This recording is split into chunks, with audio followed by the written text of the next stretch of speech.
ফলাফল প্রকাশের আজকের এই অনুষ্ঠানের সম্মানিত সভাপতি, মঞ্চে আসেন উক্ত প্রতিষ্ঠানের ম্যানেজিং কমিটির দায়িত্বশীল নেতৃবৃন্দ, শিক্ষক মন্ডলী, অভিভাবকবৃন্দ, শিক্ষার্থীবৃন্দ, সবার প্রতি আমার আন্তরিক সালাম। আসসালামু আলাইকুম ওয়া রাহমাতুল্লাহি ওয়া বারাকাতুহু। মায়েরা মনে একটু বেশি কথা বলতেছেন, কথা একটু বন্ধ করেন। একজন আলোচক এমন কোন কথা বলতে পারে যে কথাটা তোমাদের ইহকালীন এবং পরকালীন মুক্তির জন্য যথেষ্ট হয়ে যাবে। আজকে যে বর্ষ সমাপনী মাসিক পরীক্ষার যে রেজাল্ট তৈরি করেছেন শিক্ষক বৃন্দ, আমি জানি শিক্ষকতা জীবনের অত্যন্ত কঠিন একটা কাজ। এই রেজাল্ট তৈরি করা অনেক কঠিন কাজ। খাতা দেখে শত শত খাতা, আগে তো অল্প ছিল শিক্ষার্থী, এখন শিক্ষার্থী অনেক, তো দেখা যায় একই টিচার ক্লাস 6 থেকে 10 পর্যন্ত কোন না কোনো বিষয় পেয়ে থাকে। 1200, 1400, 1500 এক টিচারের ভাগে খাতা পড়ে। সেই খাতাগুলা দেখা, সঠিকভাবে মূল্যায়ন করে রেজাল্ট তৈরি করা অনেক কঠিন কাজ। তো এই কঠিন কাজটা আমরা সহজভাবে এনে নির্ধারিত সময়ে আমাদের সামনে আমাদের সন্তানদের রেজাল্টটা প্রকাশিত করবেন। সেজন্য আমরা সবাই আল্লাহর দরবারে শিক্ষকদেরকে যেন আল্লাহ নেক হায়াত দান করে, সবাই বলি আমিন। 2024 সাল শিক্ষকদের জন্য এই স্বাধীন বাংলাদেশের একটা কলঙ্কিত সাল। 2024 সালে আমরা ছোটবেলায় দেখেছি শিক্ষকরা ছাত্রছাত্রী অন্যায় করলে মেরেছে, মারার পরে অভিভাবক আবার নিজের সন্তানকে নিয়ে শিক্ষকের কাছে এসেছে যে আমার সন্তানকে মাফ করে দিয়ে। কিন্তু বর্তমানটা একটু পরিবর্তন হয়েছে। উনি কি আমার মেয়েকে খাওয়ায়, উনি কি পড়ায়, উনি কি চিকিৎসা দেয়, ওনার কাছে আমরা বেতন দেয়, সেজন্য পরে উনি আমার সন্তানকে মারার কে? যার কারণে আমাদের দেশে ভালো রেজাল্ট হচ্ছে কিন্তু আমরা ভালো মানুষ হতে পারি না। আমি আজকে আহ্বান করব, এখানে ইসলাম শিক্ষা পড়ানোর জন্য যেমন একজন ইসলাম শিক্ষার শিক্ষক আছে, এবং হিন্দু ধর্ম পড়ানোর জন্য একজন হিন্দু ধর্মীয় স্পেশাল একজন শিক্ষক আছেন। সাথে নৈতিকতা শিক্ষা দেবেন। যিনি ইসলাম শিক্ষা পড়ান তিনি মুসলিম ছাত্রদেরকে ইসলাম শিক্ষার পাশাপাশি নৈতিকতা শিক্ষা দেবেন, কেন ইসলাম শিখে যেন সে ভালো মানুষ হতে পারে, ভালো নৈতিক চরিত্রবান হতে পারে।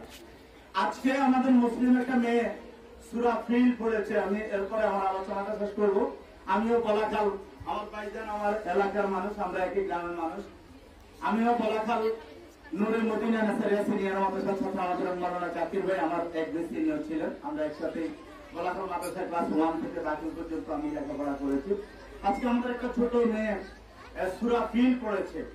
ছোট্ট একটা কথা বলে আমি আমার আলোচনা শেষ করছি।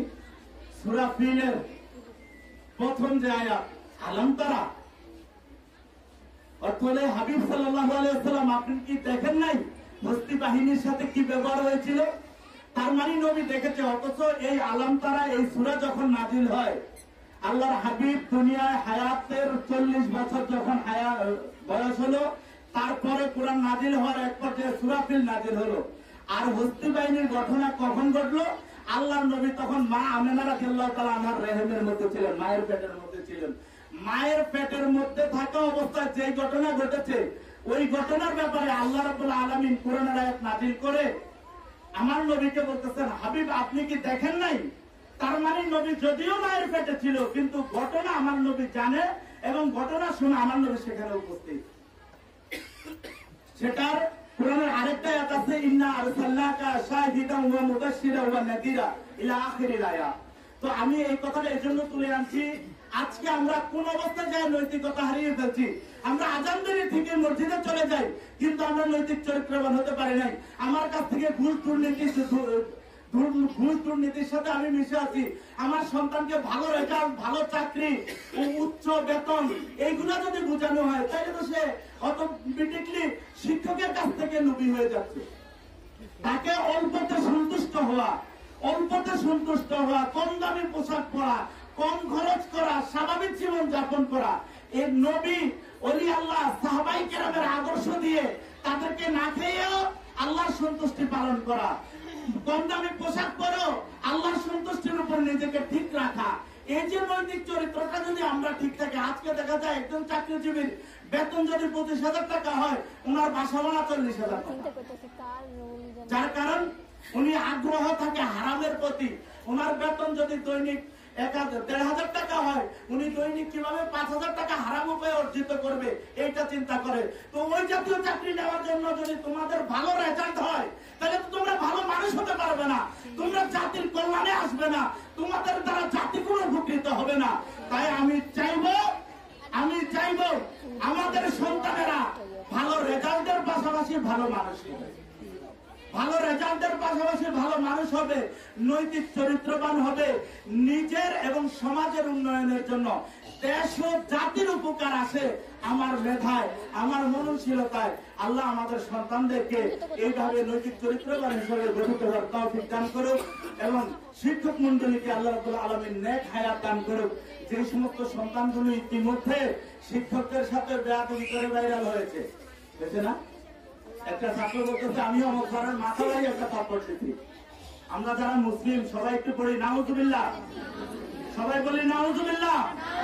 কেন আল্লামা ইমাম নববী রাহমাতুল্লাহ আলাইহি বলছেন 6 ব্যক্তির পায়ে চুমু দেওয়া যায়। মেশকাত শরীফে ক্লাস 9 এ মেশকাত শরীফে এই প্রথম পৃষ্ঠা দ্বিতীয় পৃষ্ঠা আসলে এই হাদিস কেনা আল্লামা ইমাম জারে রাহমাতুল্লাহ আলাইহি থেকে হাদিস বর্ণিত হয়েছে।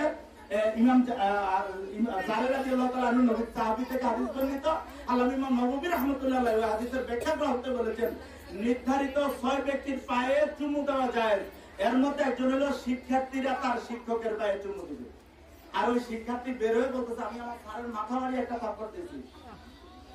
তাহলে আজকে আমাদের নৈতিকতা কোথায় গিয়েছে? আল্লাহ রাব্বুল আলামিন এই জাতীয় বেয়াদব থেকে আমাদের শিক্ষার্থীদেরকে হেফাজত করুক, সবাই বলি আমিন। আদর্শবান শিক্ষকদেরকে আল্লাহ নেক হায়াত বৃদ্ধি করুক। আসসালামু আলাইকুম ওয়া রাহমাতুল্লাহি ওয়া বারাকাতুহু।